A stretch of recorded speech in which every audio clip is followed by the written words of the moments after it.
was and keep us in the dark. Is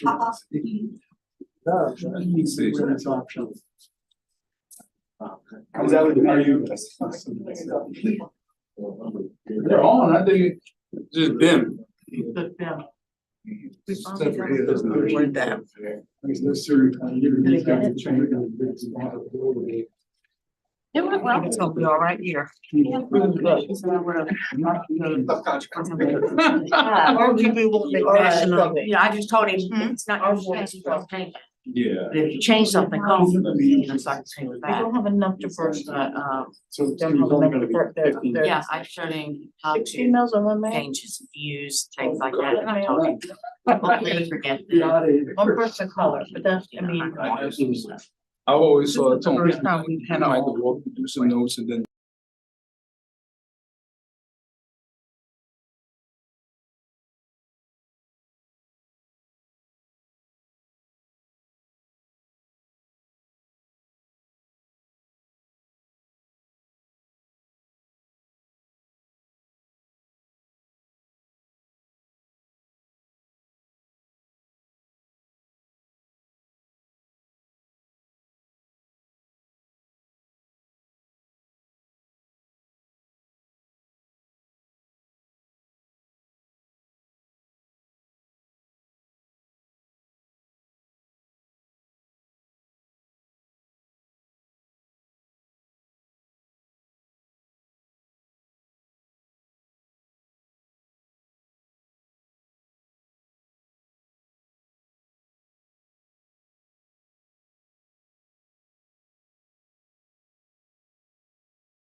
Audio, video. Okay, that's. Not on you, Bob. You know, all of that is right around a half hour. I just wanted to solve something. Yeah. 11, 9, all right, 7. Oh. Yeah.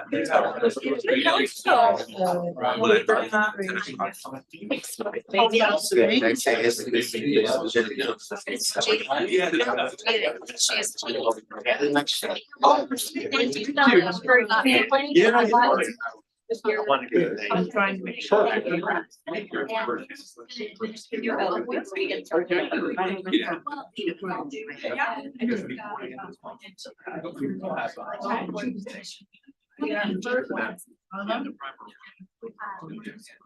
Keep up. She runs the show. My daughter. Yeah.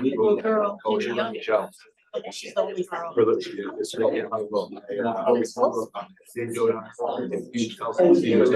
Right in there. Socially, she seems a lot different. It's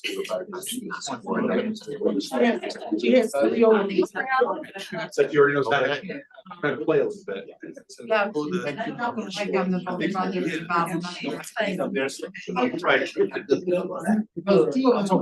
Yes. Yeah. But are there any other? Okay, great, I am too, so. Okay, great, good. Megan's.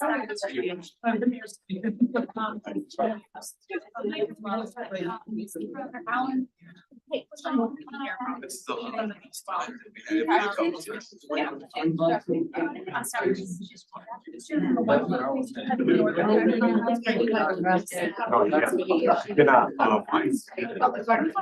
Prepare that one.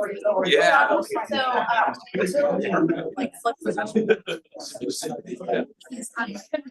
right there, it's not formal, but. Yeah. Yeah.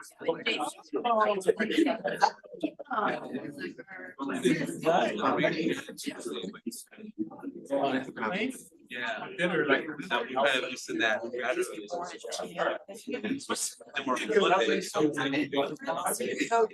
I mean, my truck is that starting right now, even at the, I mean.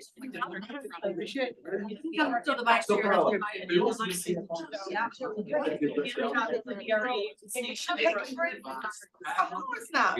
So maybe I see some at like. So. Yeah. Nice to meet you, welcome. Oh,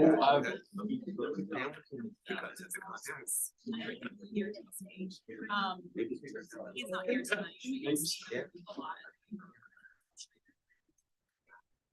That's it? I think we're there.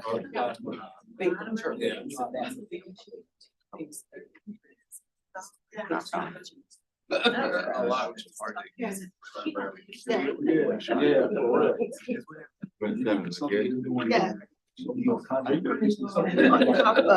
You there? Yes. No Penny tonight, no Margaret tonight. She's on it. She's on it.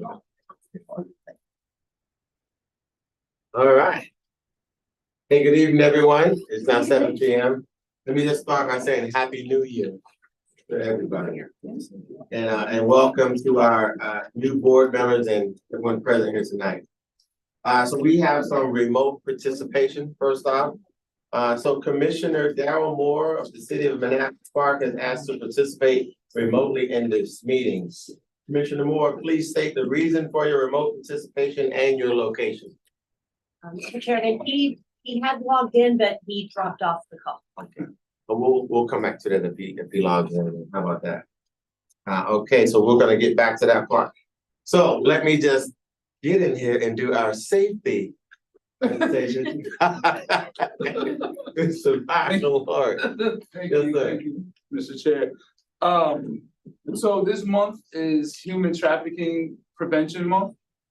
So I wanted to go over a couple of things that we all should be doing to help protect. One is staying informed. So for this group, since we're community leaders, is staying updated on the human trafficking like legislation, and any type of enforcement efforts. And just piggybacking on what they're doing nationwide. Also collaborating, and I know we all do, but continuing that collaboration with law enforcement, the schools, transportation properties, things of that nature. Raising public awareness, and that's big for me.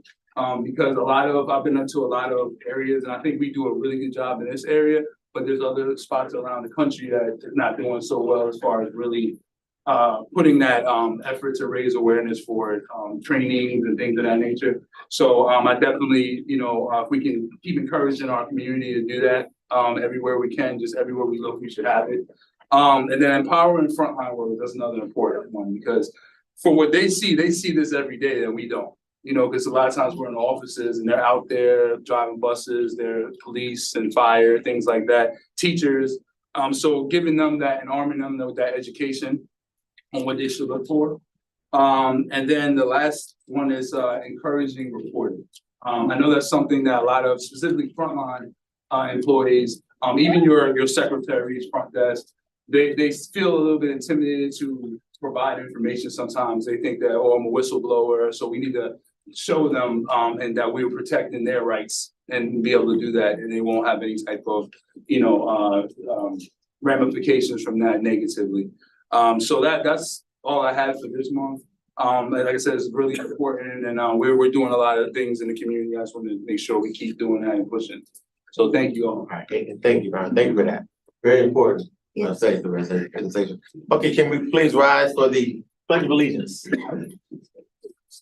I pledge allegiance to the flag of the United States of America and to the republic for which it stands, one nation, under God, indivisible, with liberty and justice for all.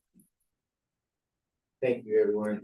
Mr. Chairman, I believe we can go back to the motion for remote participation. All right, so I'm gonna take it from the top. Commissioner Moore, please state the reason for your remote participation and your location. My location is in Manassas Park in my home at 9403 Page Court in Manassas Park. I am joining you remotely because our young foster daughter is very sick. She needs my attention. Okay, all right, well, wishing her a speedy recovery. Can I get a motion, please? So moved. Second. I think Commissioner Gary make the motion. Commissioner Bailey got the second. Please call for the vote. Victor Angry. Aye. Natalie Bailey. Aye. Margaret Franklin. Aye. Tom Gordy. Aye. Bob Weir. Aye. Tanisha Allen. Aye. Monica Gary. Aye. Pamela Sebesky. Aye. Daryl Moore. Aye. Shannon Holmes. Aye. Deborah Frazier. Aye. Todd Horsley. Yes. Mr. Chairman, that motion is approved. Excellent, thank you. That could literally count as attendance, but we will go. Thank you, Mr. Chairman. You're welcome. And speedy recovery to your daughter. Appreciate it. Okay, going to the roll call. Victor Angry. Aye, right here, Bailey. here. Present. Kenny Bodie. Margaret Franklin. Here. Tom Gordy. Here. Bob Weir. Here. DeShonda Jefferson. Karen Mills. Idris O'Connor. Kim Short. Yesley Vega. Tanisha Allen. Here. Monica Gary. Here. Nate Bunkie. Pamela Young. Pamela Sebesky. Here. Ralph Smith. Jeanette Rischel. Alana Mensing. Daryl Moore. Here. Janet Holmes. Here. Will McIntosh. Deborah Frazier. Here. Lori Hayes. Jacob Lane. Kevin Marshall. Jennifer DeBrule. Todd Horsley. Here. Brent Sparks. Mr. Chairman, I note that Mr. Bodie has entered and that's the roll call. All right, thank you, ma'am. All right, can I get approval for the agenda? So move, Mr. Chairman. Second. All right, motion by Commissioner Bodie, second by Commissioner Gary. Any changes, anything, any, no? Okay, please call for the vote. Victor Angry. Aye. Andrea Bailey. Kenny Bodie. Aye. Margaret Franklin. Tom Gordy. Aye. Bob Weir. Aye. Tanisha Allen. Aye. Monica Gary. Aye. Pamela Sebesky. Aye. Daryl Moore. Aye. Janet Holmes. Aye. Deborah Frazier. Aye. Todd Horsley. Yes. Mr. Chairman, that motion's approved. Thank you, ma'am. And now can I get an approval of the minutes? So move, Mr. Chairman. Second. Okay, we have a motion by Commissioner Bodie, second by Commissioner Bailey. Please call for vote. Victor Angry. Aye. Andrew Bailey. Aye. Kenny Bodie. Aye. Margaret Franklin. Tom Gordy. Abstain. Bob Weir. Aye. Tanisha Allen. Aye. Monica Gary. Aye. Pamela Sadecki. Daryl Moore. Abstain. Shannon Holmes. Deborah Frazier. Aye. Todd Horsley. Yes. Mr. Chairman, that motion's approved. Outstanding. Thank you, ma'am. And now, Mr. Dahl. Floor is yours, sir. Thank you, Mr. Chair, commission members, everybody else, Happy New Year. We do have a couple of things going on tonight on your agenda, so let me just get right into it. You do have the CEO report in your packet. I did want to just highlight at the end of the calendar year of 2023 compared to calendar year 2022, total ridership for the year was up 30%. Again, year over year, that's still unaudited. And then our system performance is in the mid 80%, again, unaudited for the year. So I just wanted to highlight that. Also, just a couple of things. We will be, I'll distribute our annual report at the VRT Operations Board meeting next Friday. And then I'll just make sure all commissioners get at least an electronic copy of that by the end of the month. And then as I have the last couple of years, this is a fresh calendar year. Obviously, there's new commission members, but I do want to invite any commission members, any of your staff or anything, if you want to contact myself directly or Joe Schwartz back here. We're setting up our system tours for the year. And so if you do have some time in your schedule, this coming calendar year, I'd love to get you out there on VRE trains and not just trains, but look at our maintenance and storage facilities and different things that we have going on at VRE. So that's my If I might interrupt Rich and tell you that having gone through that with you, Yeah. I highly recommend it for everybody. Thank you. It's extremely enlightening and time well spent. So Thank you. thank you for the invitation. Absolutely. So with that, we do have on 6.2, we're here also to adopt and refer the VRE amended FY 2024 budget and recommended FY 2025 operating capital budget. Participating contributing jurisdictions. So we do have a couple of slides. Our Chief Financial Officer, Mark Schofield's here. I'll just somewhat of a recap. Of course, our budget process, we start this through our, with our finance committee back in the summer. We bring a preliminary budget to the operations board in September. And then, of course, we continue to socialize that, have discussions with the operations board and the finance committee through the, up to and including the December meeting. I will say this year, we did have a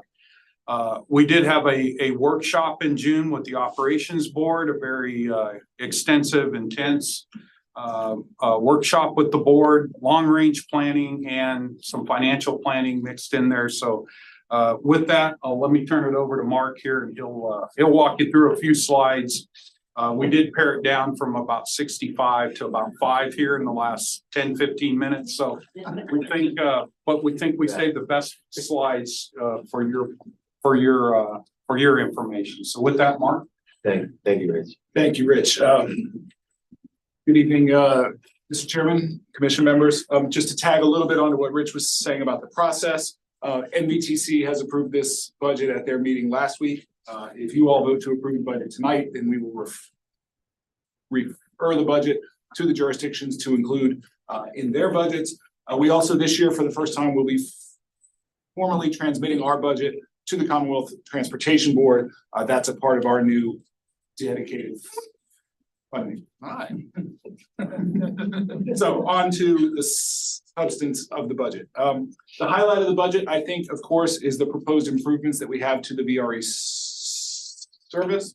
On weekdays, that's going to include schedule changes that will plug the gap that we have in the morning on the Manassas line, which we definitely have heard our riders talk about. But of course, I think it's the proposed introduction of the Saturday weekends service that really has generated the most positive reaction. This is going to represent a total increase in our level of service of about 8%, but by reducing the length of our weekday trains, by repositioning staff, we will be able to run this for less than an 8% total increase in cost. Throughout this whole process, we've really been working on sort of two parallel tracks, with me and my team working to make sure that we have the resources in place to do this, and then Rich and the operating team working with the host railroads in Keolis to get the necessary agreements in place. So the introduction of this new service is still contingent on getting that final approval with the state. So next slide, please. So during the pandemic, we intentionally chose not to raise our passenger fares and to use the pandemic money to provide relief to the jurisdictions. The time for doing that has now passed. We need to get back on a more sustainable path with an equitable increase to both the passengers and the jurisdictions. So this budget returns our total jurisdictional contribution to $18.3 million, which is where it was in 2021. Although the amount would be closer to $22 million had we been growing that with inflation over that time. Our increase to the passengers is a 5% increase in the fares, which we expect will generate about $1 million of additional passenger revenue. We also have a number of smaller changes. We are making permanent our flat $5 charge for travel within zones 1 to 3. We are eliminating our weekly pass, which is not very well utilized by passengers. And we will be allowing children 18 and under now to ride for free. We currently allow kids 10 and under and then to ride for free, and then kids 11 to 18 get discounted youth tickets. But the use of that youth program is very small, and we believe that this change will make VRE a more competitive option for families who are looking to travel when they're making that comparison to driving and parking. As is required by our public participation plan, we took these proposed changes out for comment, and we received positive responses back on all aspects, even including a grudging understanding of the need for the fare increase. So next slide, please. Without going into too much detail on the expenses, I'll note that 2023 and 2024 both saw significant inflationary increases across the entire budget, but 2025 does look to be returning to normal, particularly with our host railroads and with Keolis, which is good since those two alone make up half of the budget. I'll make two notes in particular. One is we have included 2 new positions within the budget to meet expanding requirements. One of those is a position within our facilities group, which is because as we're completing these major capital expansion projects, we have more than we have to manage. And the other is an IT position with a focus on cybersecurity, which I'm sure all of you are dealing with at your own jurisdiction as well. Number 2, the last point here, I want to emphasize that nothing that is mission critical to VRE is being deferred in this budget. We will continue to deliver that safe and reliable service that VRE is known for. And in those few areas where we are sort of spending net new money, it is really focused on trying to bring new riders into the system. Next, please. So looking at the capital program, our 6-year capital program totals approximately $1.3 billion, which is not too much change from last year. And the roster of individual projects within that program is also largely not changed from last year. Approximately 2/3 of the program is funded currently, with the unfunded portion there on the right, dominated by the proposed out-year investments that we have in locomotives and rail cars, and then also some of our larger storage and maintenance projects, particularly including our midday storage project. I will note 2 things. One is that our program currently includes 3 rather big projects that are expected to be complete by June 30th of this year. One is the loop facility, which actually is already in service. And then the other 2 are the Quantico station expansion and the Fredericksburg station rehab. Both of those projects are moving very quickly towards the finish line. 2, as we were going sort of pencils down on our budget, the FRA announced that it was awarding over $700 million to VPRA for the Long Bridge project. That's obviously tremendously great for the Commonwealth and for VRE. A portion of that money will go towards our LaFont station and track project, but that just hasn't yet had time to be reflected in the budget. Last slide, please. Thank you. So this slide tells us at a high level where we are with our relief. As you'll recall, we have received money through 3 different programs: CARES, CRISA, and the American Rescue Plan. We've drawn down all of our CARES money, and by the end of this year, we expect to have drawn a little less than half of the Rescue Plan money. That's the column in the middle there. That gray box there reflects the coming year, about $35 million that we expect to draw from the Rescue Plan, and in the sort of gold yellow boxes, we'll have about $100 million left for years after 2025.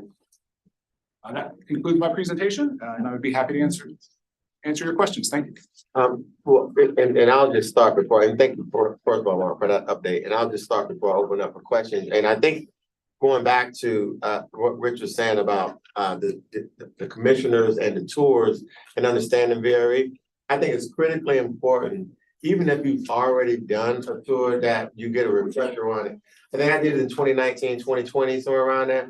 So I definitely do it again, because the Long Bridge project holds significant value in everything we're talking about when we talk about the maintenance facilities, really the expansion of VRE and the trains, because that's a game changer. And I don't know if I had a question, it would be, does that accelerate any of the build out of, I know we, even in 2020, when I took the tour about some of the maintenance facilities that we have on the books to build out, does that Long Bridge project and really the funding and maybe even pushing up of that being built sooner, speed up any building of those facilities faster?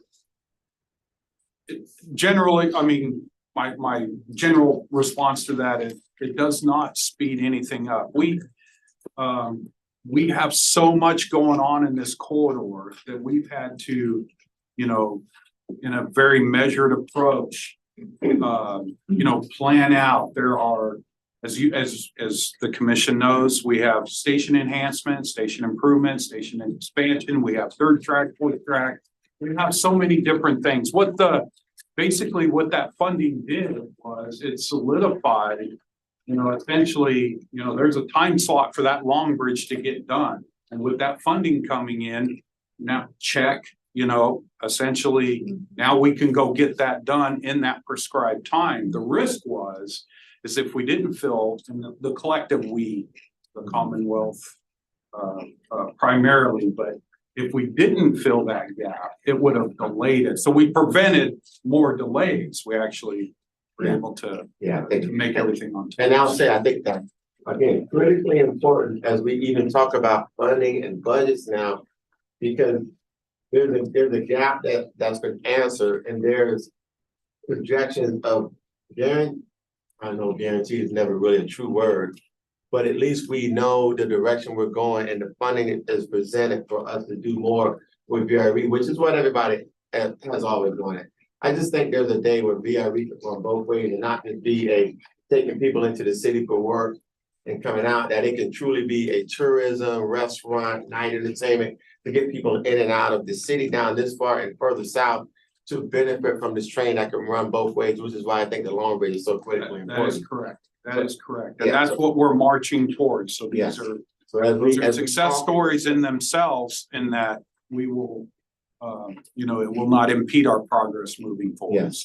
And so I just say, as we talk and discuss funding, that we look at where we're going with this and how everybody else is doing, and in some cases have done their part for us to really have a really good in-depth conversation about going forward. So with that, I will open it up for if there's any questions, comments. Yes. Thank you, Mr. Chair.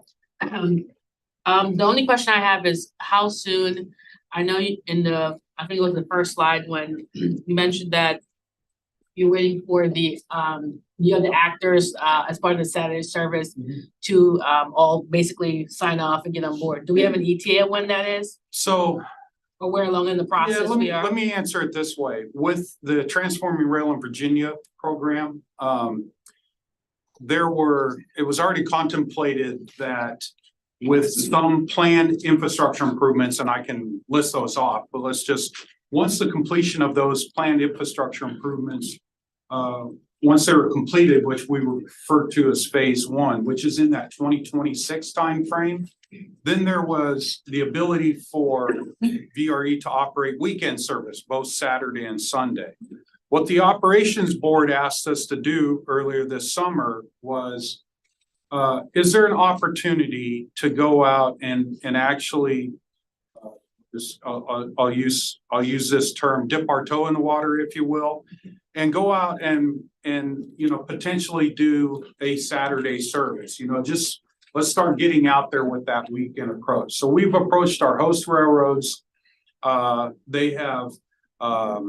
They didn't say no, and we've had very advanced discussions with a couple of our host railroads, but what they wanted was to get to this point right here. In other words, if this is approved, then we can take that discussion further. So what we're targeting is consistent with the FY 2025 budget, is to, if we can get things, aligned, if you will, to be able to start that service as early as July 1, 2025, or 24, excuse me, July 24.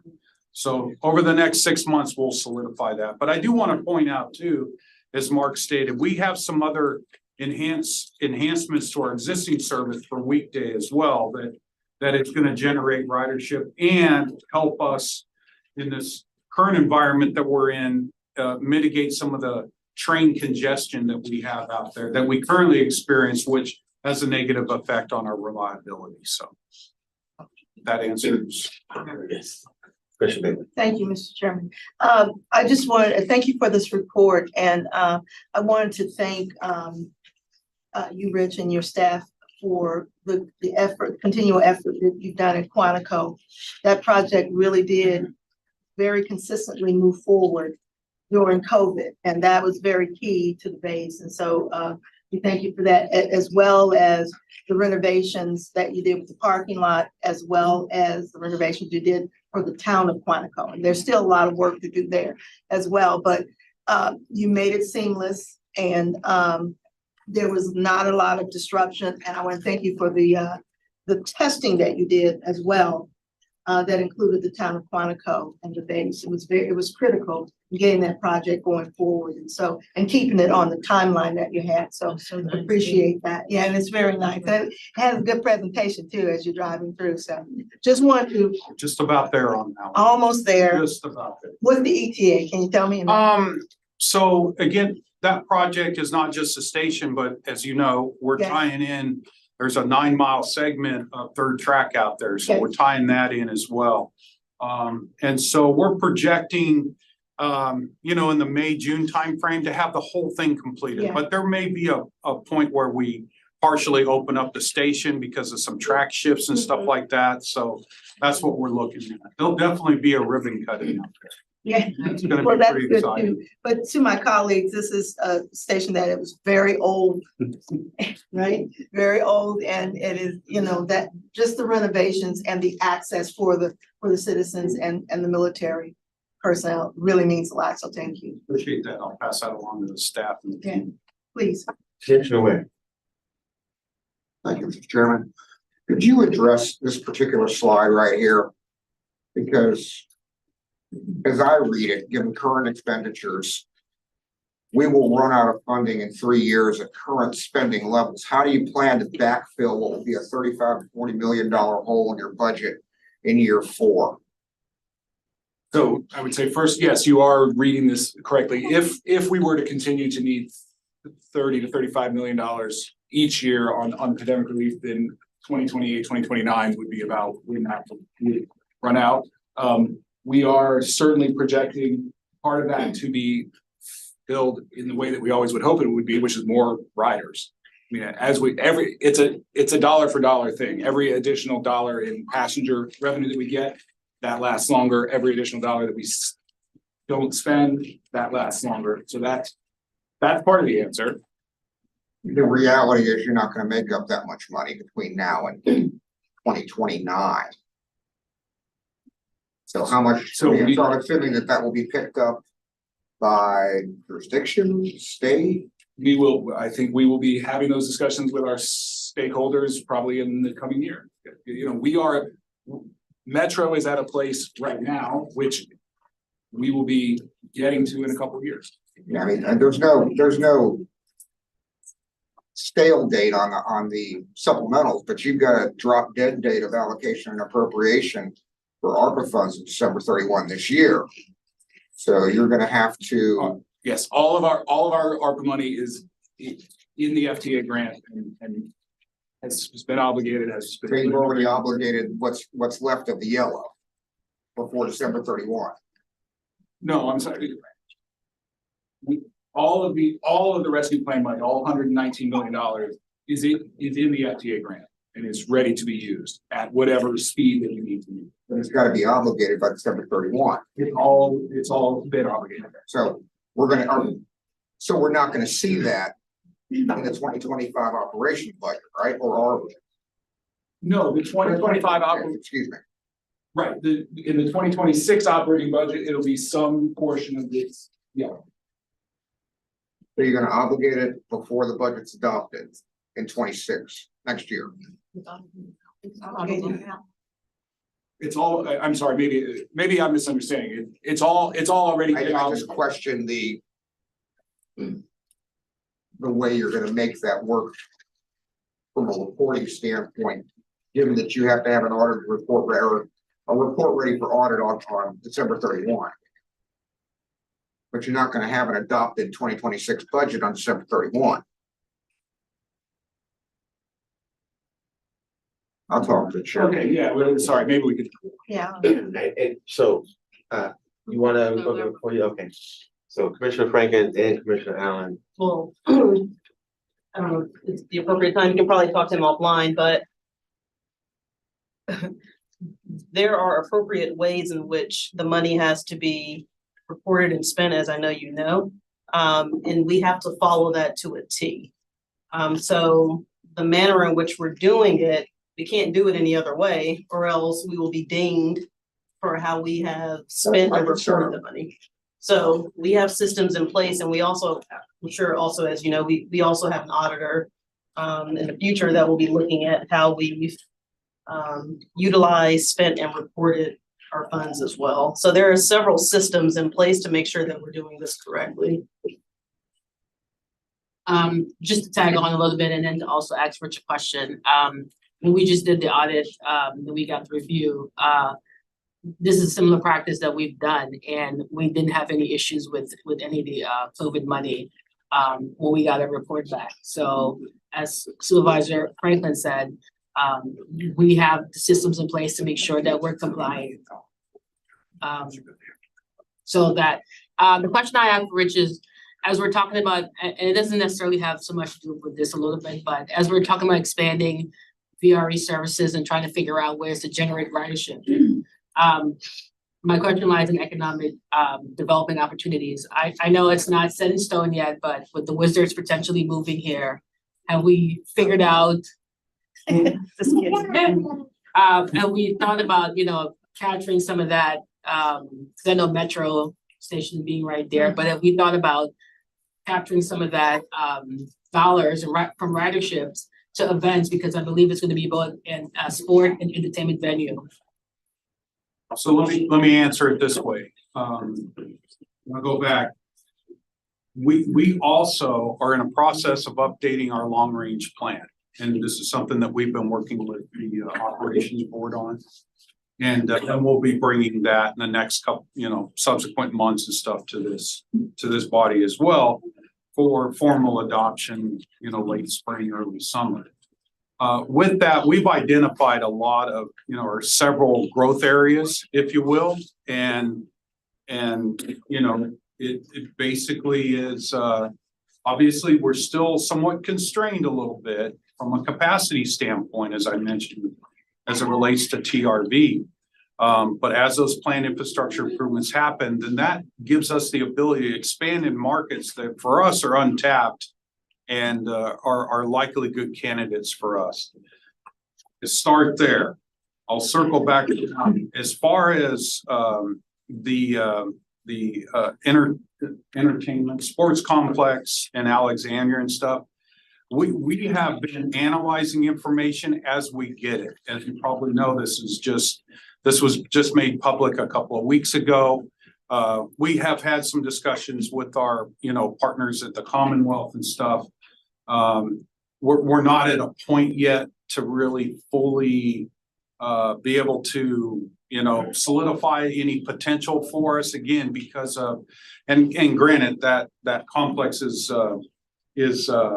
I believe it's projected to be constructed out some like 2021, 2029, something like that. Maybe don't quote me. Again, we're just getting the same information everybody else is publicly. So as part of this long range planning process, we will inject now that, some of those projections, because that was a potential market we didn't even know about, until a couple of weeks ago. So, so more to come on that. If you just, allow me to put a bookmarker there, and I'll make sure we'll come back to that and make sure that you're informed about that as we roll our long range plan update out to you guys. Okay, thank you. I will just end if that's it by simply saying I think a great point was made about VRE, and we have VRE commissioners, board members here, a part of PRTC, but there's an entire commission there that discusses the same thing. True enough, there's going to have to be a discussion about funding, and we know that Metro kind of is leading that discussion right now because that's the most critical thing right now that DC is trying to figure out, or I'll say the Metropolitan is trying to figure out with that.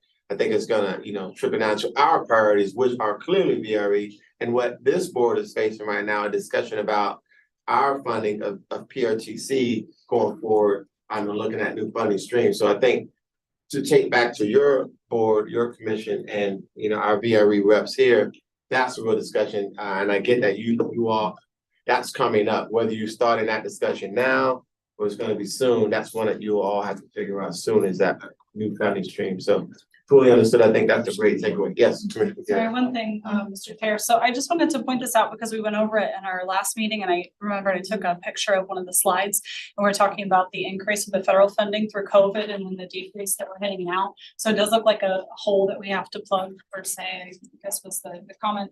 But like in 23, the federal funding was up to 22.2 million.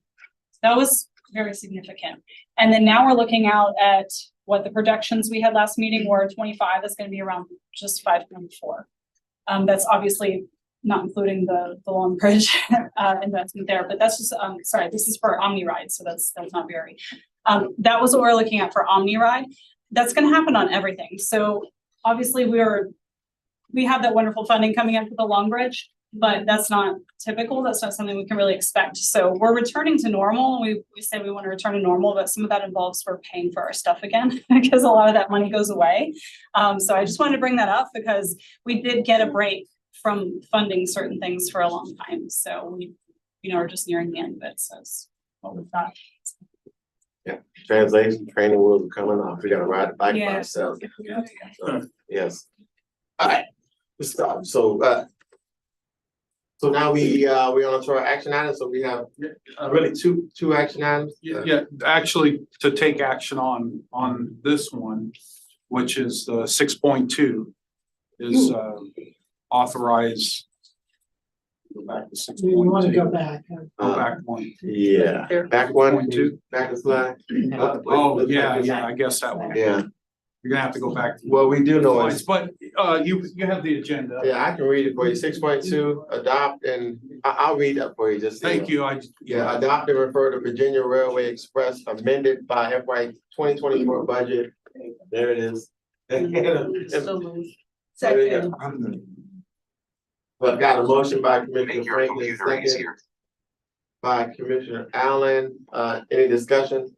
Mr. Chairman. I'm sorry. Yes. Oh, we did. I think he was trying to make the motion. Were you trying to make the motion? No, the baby was. He was trying to. Okay, so I have a motion. It's been properly seconded. Yes. Sure, yeah, I just want to say that, so, and it's been mentioned a little bit, but I just want to put a finer tune on it that, you know, it's been a rough few years for public transportation, particularly VRE. VRE has been hit harder than PRTC. And PRTC, I think, has done a great job in providing as much support to VRE as possible. And the state even stepped in and did something incredibly critical in making sure that we can continue train service on VRE. So there are some increases in this budget, but I think that VRE has staved off some of these increases for as long as they could. And we are at a point now where, you know, we're out of the pandemic for the most part, but we have to start taking some measures to make us competitive, to make us attractive. And quite frankly, we got to spend a little bit of money to do it. I think Saturday service is going to be important. And quite frankly, working with our host rail services to get that done, I think it's going to be critical. It's not easy working with the host rail services, but I think it's critical. And then as mentioned, as some of the federal funding kind of dries up, for lack of better words, yeah, we're going to have to get back to how we were funding VRE before, which is through our jurisdictions, through our fuels tax from PRTC. So I think it's time that we kind of start looking towards the future and figuring out how we can get VRE back on track. So with that, I yield. Okay. Hearing no more discussion, please call the vote. Victor Angry. Aye. Andrea Bailey. Kenny Bodie. Aye. Margaret Franklin. Aye. Tom Gordy. I'm going to say. Bob Weir. No. Tanisha Allen. Aye. Monica Gary. Aye. Pamela Sabetsky. Aye. Daryl Moore. Aye. Shannon Holmes. I'm an abstain. Deborah Frazier. Aye. Todd Horsley. Yes. Mr. Chairman, that motion's approved. Thank you, ma'am. And we have a closed session action item. I'm gonna turn over to Ms. That Pandak. is correct, Mr. Chairman. Whereas the Plymouth Revenue and Transportation Commission desires to convene a closed meeting for discussion of personnel matters concerning the performance evaluations and contract of the Virginia Railway Express Chief Executive Officer and the Virginia Railway Express General Counsel. And where pursuant to Virginia Code Sections 2.2-3711A1, such discussions may occur in closed meeting. Now therefore be it resolved that the Plymouth Revenue and Transportation Commission is hereby authorized discussion of the aforesaid matters in closed meeting. So moved. Second. Okay, so we got a motion, Commissioner Allen, second, Commissioner Bale. Any discussion? Call the vote. Victor Angry. Aye. Andrea Bailey. Aye. Kenny Bodie. Aye. Margaret Franklin. Aye. Tom Gordon. Bob Weir. Aye. Tanisha Allen. Aye. Monica Gary. Aye. Pamela Sabetsky. Aye. Daryl Moore. Aye. Shannon Holmes. Aye. Deborah Frazier. Aye. Todd Horsley. Yes. Mr. Chairman, that motion is approved. Thank you, ma'am. If you all will just give us a few Yes. minutes. Councilmember Moore is going to be signing off from the live stream on YouTube because obviously this will not be live streamed. And we're gonna give him a call so he can participate via phone. When the closed session ends, Mr. Chairman, if you would just hang up the phone. And we're gonna make sure that the live stream is off before you get started. All right, we won't move until you tell us to move. Okay.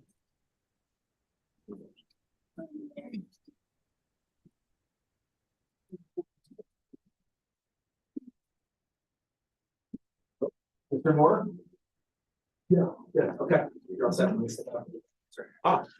wow, oh, man. You tell me. He's just following the plan.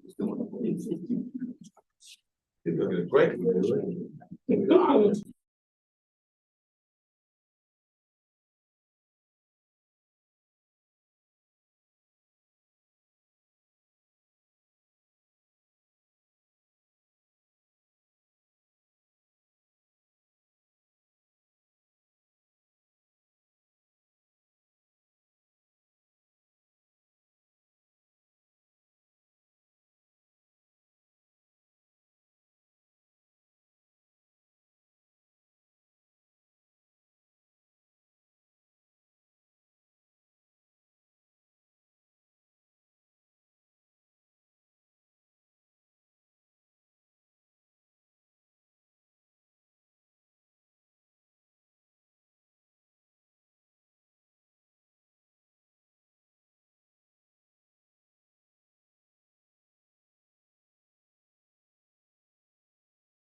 Yes, sir.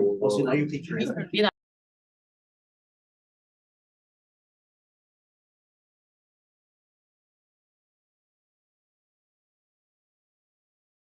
She would fall asleep. you have a resident engineer.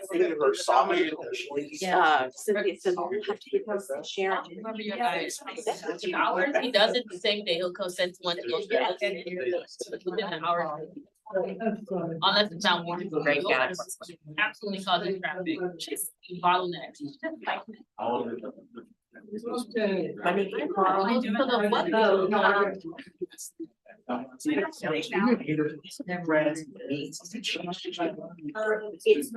it's not all the time. And it goes up to Benito Fitzgerald. Yeah, it says. Tell your chief of staff to look at it, your constituents will thank you. Okay. Yes, you know. Mr. Chairman, I believe we're ready to certify the same. Yes, okay, thank you. You have a resolution that states whereas the Potomac and Rappahannock Transportation Commission has this day adjourned into closed meeting in accordance with the formal vote of the commission and in accordance with the provisions of the Virginia Freedom of Information Act. And whereas Virginia Code Section 2.2-3712 requires certification that such closed meeting was concluded in conformity with law. Now therefore be it resolved that the Potomac and Rappahannock Transportation Commission is hereby certified that to the best of each member's knowledge, only public business matters lawfully exempted from open meeting requirements under the Freedom of Information Act were discussed in closed meeting to which this certification applies, and only such public business matters as were identified in the motion by which the said closed meeting was convened or heard, discussed, or considered by the commission. No member dissents from the aforesaid certification. Motion, please, and second. So moved. Second. Okay, we have a motion, Commissioner Allen. We'll give the second to Commissioner Bodie. Any discussion? Hearing none, please call for the vote. Victor Angry. Aye. Andrew Bailey. Aye. Kenny Bodie. Aye. Margaret Franklin. Tom Gordy. Aye. Bob Weir. Aye. Tanisha Allen. Monica Gary. Aye. Pamela Svesky. Aye. Daryl Moore. Aye. Shannon Holmes. Aye. Deborah Fraser. Aye. Todd Horsley. Yes. And I'm gonna go back to Commissioner Franklin. Aye. Mr. Chairman, that motion is approved. Thank you. Mr. Chairman. Mr. Chairman, I move that the VRE Operations Board's recommendation for PRTC to approve the recommendation of 4% cost of living increase and 2% merit increase for the CEO and CLO.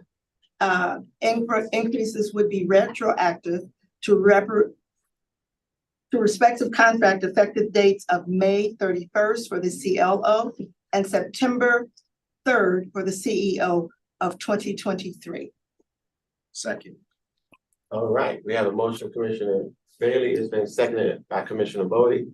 Any discussion? Hearing none, please call for the vote. Victor Angry. Aye. Andrew Bailey. Aye. Kenny Bodie. Aye. Margaret Franklin. Tom Gordy. Aye. Bob Weir. Aye. Tanisha Aye. Allen. Monica Gary. Aye. Pamela Svesky. Aye. Daryl Moore. Aye. Shannon Holmes. Aye. Deborah Fraser. Aye. Todd Horsley. Yes. Mr. Chairman, that motion's approved. Thank you, ma'am, and thank you to our VRE, yes, Mr. Dalton, yes, Chair. right, did you, Commissioner Bailey, did you? Yeah, well, I was gonna give them. Mr. Dalton, sorry, we had a, If you would, you please. guys on. No, it's. No, keep going. Okay, Mr. Dalton, I just wanted to let you know that we sincerely appreciate the excellent work that you do for us. You do always do it in a sense of excellence. The report and results from the survey and evaluation we got was high mark. And we appreciate your devotion to VRE. So thank you. Appreciate you. Privilege to not just serve and work with the commissions, but frankly, more importantly, the communities that we serve. So that's a privilege for me. So thank you. Thank you. Thank you, sir. Safe travels. Stay safe. All right, you too. See you next month. Miss Christine, do we have any public comment? Chairman, no one submitted via email public comments. All right. Hearing none and seeing none in the room, we're gonna move on to our consent agenda. Can I get a motion? So, Got a motion by Commissioner Allen, second by Commissioner Gary.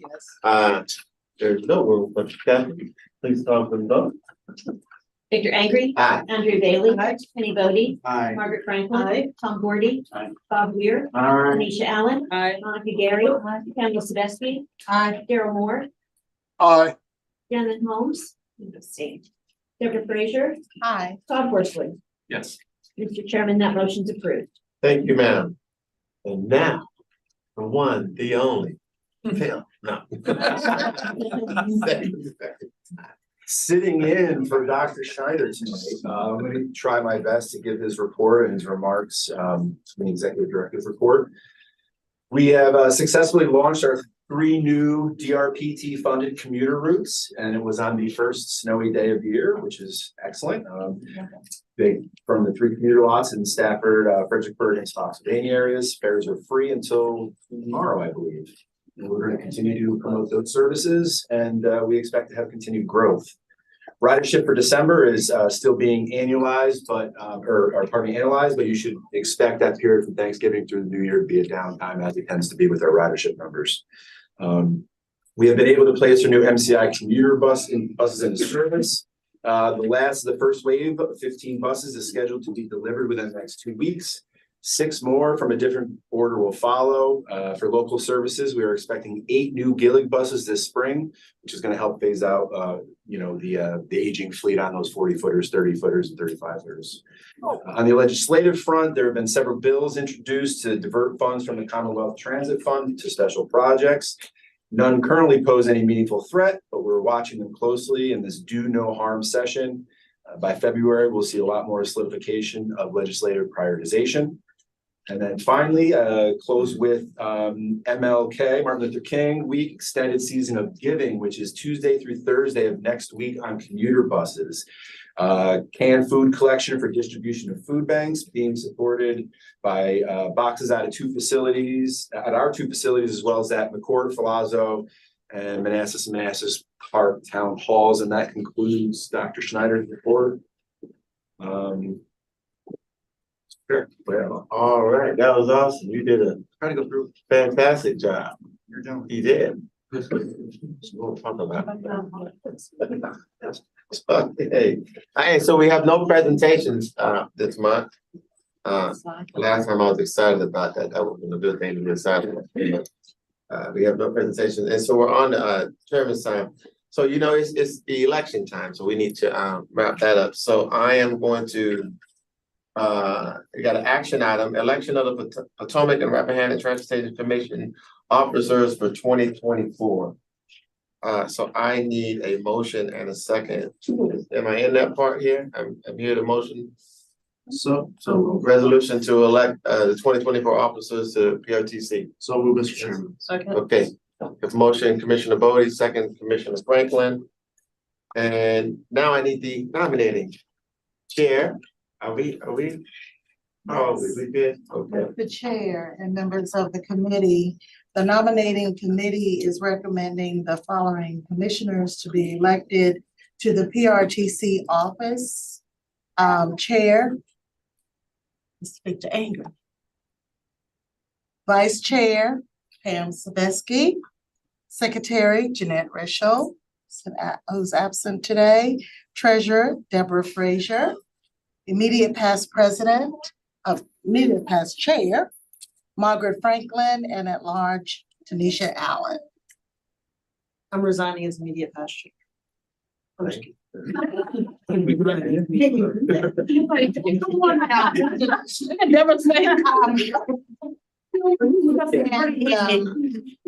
Okay, so hold it the floor. But I must ask, are there any nominations from the floor? Yes. Okay. Oh, Jeff. Okay. Hearing none. Nominate you as immediate past chair. Okay. So, ma'am, and we've got a motion in a second, so if we can call. We do have a motion in second. Yes, ma'am. Ready for the vote? Yes, ma'am. Victor Angry. Aye. Well, Andrew. should I should abstain. No, you know. I can have a motion. Oh, not. For everybody else. Andrea Bailey. Okay. it's on you.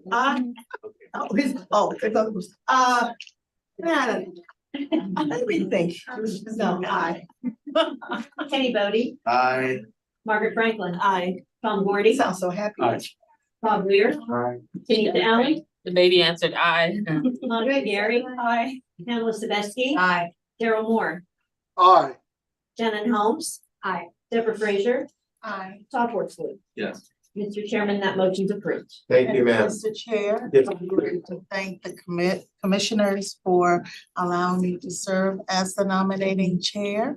And I thank you for your confidence in me to do so. It's in December. Yes. Mine, you've done this 2 years in a row, so I wanna thank you for that. Okay. Your continued years of service as a meeting chair. Okay, so action item 12.2, moving on to concurrence with member jurisdiction appointments to the Virginia Railway Express Operations Board for 2024. So can I get a motion? So. Second. Okay, motion by Commissioner Franklin, second Commissioner Bailey. Any discussion? And let me see here, ask for motion to approve, okay, all right, cool, we're there. Victor Angry. Aye. Andrea Bailey. Aye. Kenny Bodie. Aye. Margaret Franklin. Aye. Tom Gordy. Aye. Bob Weir. Aye. Tanisha Allen. Aye. Monica Gary. Pamela Sebesky. Aye. Daryl Moore. Aye. Shannon Holmes. Aye. Deborah Frazier. Aye. Todd Horsley. Yes. Mr. Chairman, that motion is approved. Thank you, ma'am. And we're on to Commissioner sign. The only thing I want to put out is that, you know, we have Baco Legislative Day coming up on 1 February, which would have been our meeting, so we moved that to February 8th.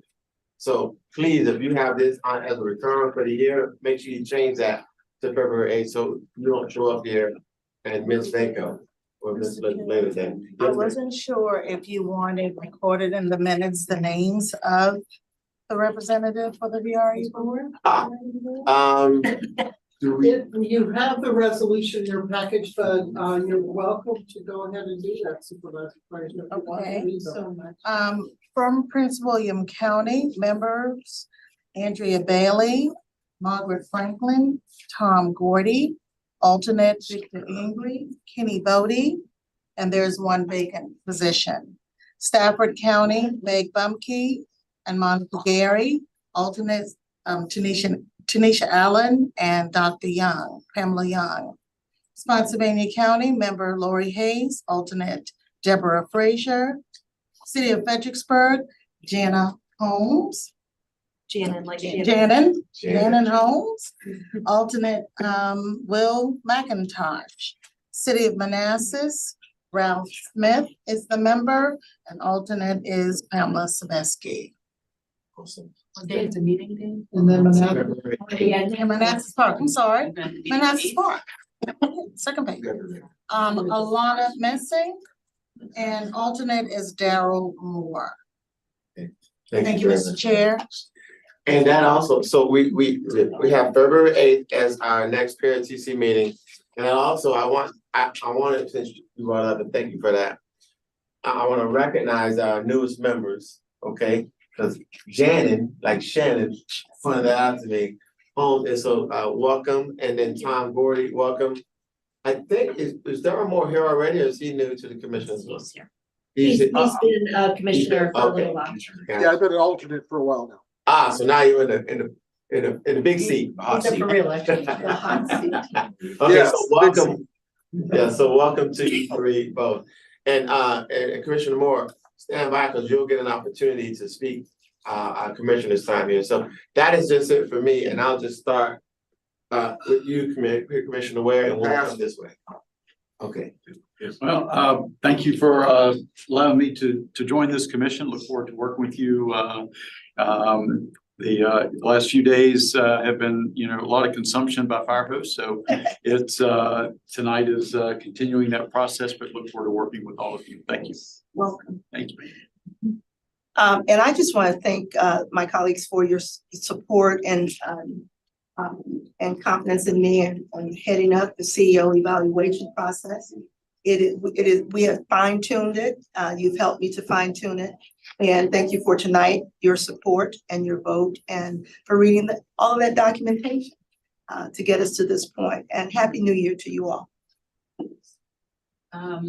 Happy New Year, as everyone said, and I look forward to a very interesting budget season, considering that we have a lot of challenges and we don't have a safety net that we once did, but I know we have a lot of great minds and great staff, and so I'm looking forward to us navigating it while still having that long-term vision that both we've talked about and obviously Rich hinted at, so.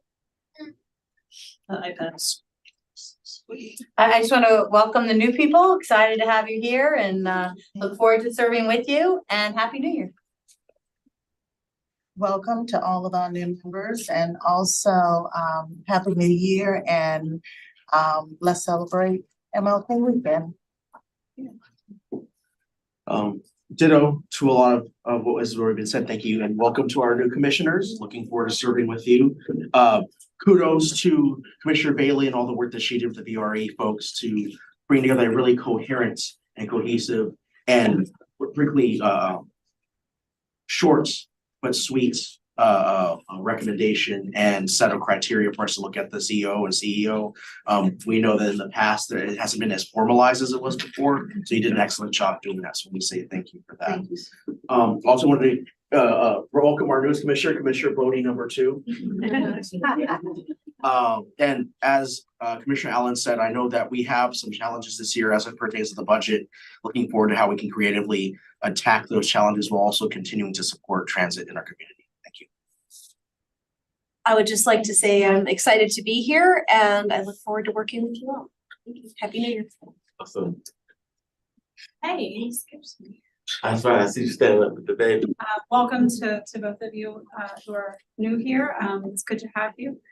It is, again, we do have Martin Luther King Jr. activities going on all weekend, I know, through our county and the regions. So make sure you plug in there and, you know, support and be there with the community. And also, as it was mentioned earlier, it's Human Trafficking Awareness Month. So a lot of those things going on as well. So, you know, just look them up in your area and be a part of. Those are obviously both very important things.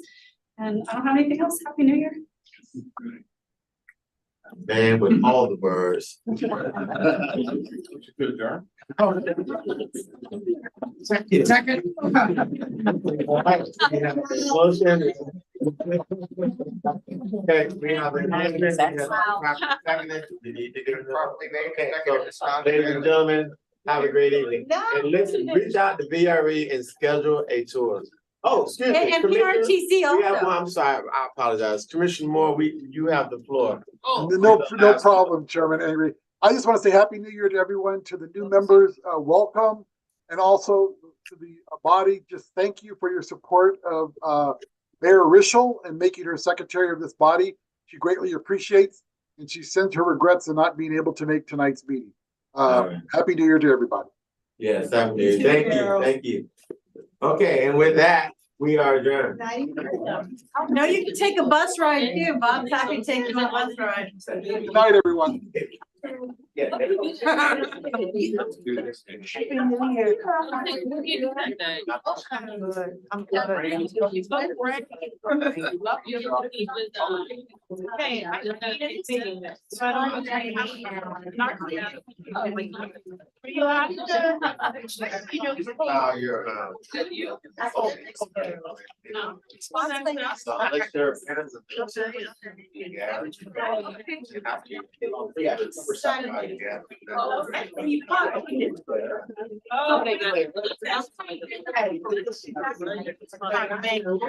Yeah.